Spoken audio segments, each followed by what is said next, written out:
alaykum qizijonlar. Hozir yaxshimisiz? Bugun sizlar bilan usti qisir, ichi yumshoqqina ko'rasam bulочкаlarni tayyorlaymiz. Qani ketdik.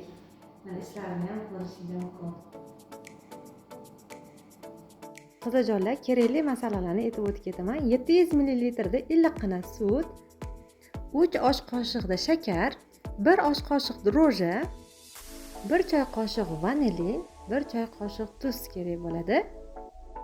1 stakan to'lar to'lmas o'simlik yog'i va 2 dona tuxum oqidan foydalanamiz qizijonlar. Tuxum oqini ham sarig'idan ajratib olib, vinchik orqali yaxshilab aralashtirib olamiz.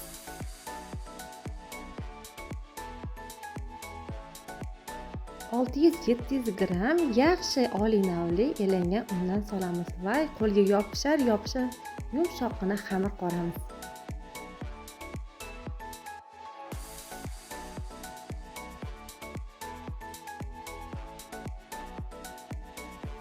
Xamirni ustini yopib 1 soat tindirib olamiz. Issiqqina joyga qo'ysanglar ham tezgina oshib oladi. Mana qizijonlar, xamirimiz 1 soatga to'lmasdan yaxshilab oshib chiqdi va uni xamirlarimizni 8 bo'laklarga bo'lib olamiz. Ustini yana yarim soatga yopib tindirib qo'yamiz. Yarim soatdan keyin xamirlarimiz yana do'mboqqina bo'lib ishib chiqadi va qo'limiz yordamida shunaqa kattalikda yoyib olamiz va xona haroratida yumshab turgan sariyog'larni ketma-ketlikda har bir qatlamlariga surib chiqamiz.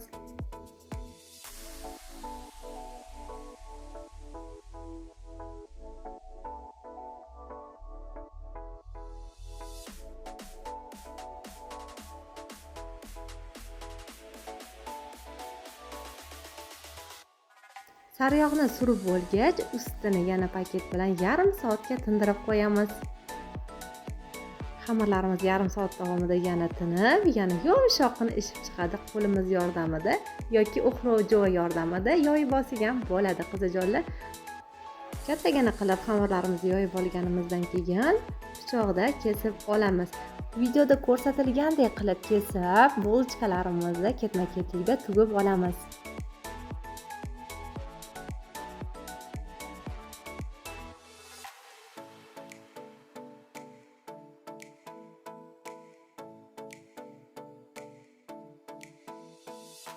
Tugib olgan bulочкаlarimizni listlarga taxlab olamiz va bulочкаlarni yana yarim soatga tindirib, ustiga paketcha yopib qo'yamiz. Yarim soat davomida tingan bulочкаlarimizni ustini ochib, tuxum sag'rini suramiz va ustiga kunjut yoki maklardan foydalanib, bezatib ustiga sepib olamiz.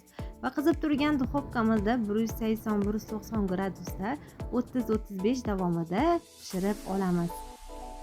Pishib chiqqan bulочкаlarimiz ustidan sirop qo'yamiz. Siropimiz uchun 1 stakan suv, 1 stakan shakar va 2-3 tomchi limonni solib 10-15 minut davomida gazda qaynatib olamiz va issiqligida bulочкаlar ustidan quyamiz.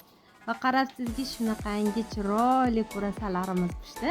Xohishga ko'ra dasturxonga bezatib va bolajonlarimiz, kattalarimiz uchun birdek yoqadigan bulочкаlarni tortiq qilamiz. Qizijonlar, albatta tayyorlab ko'ringlar, sizlarga ham albatta yoqadi.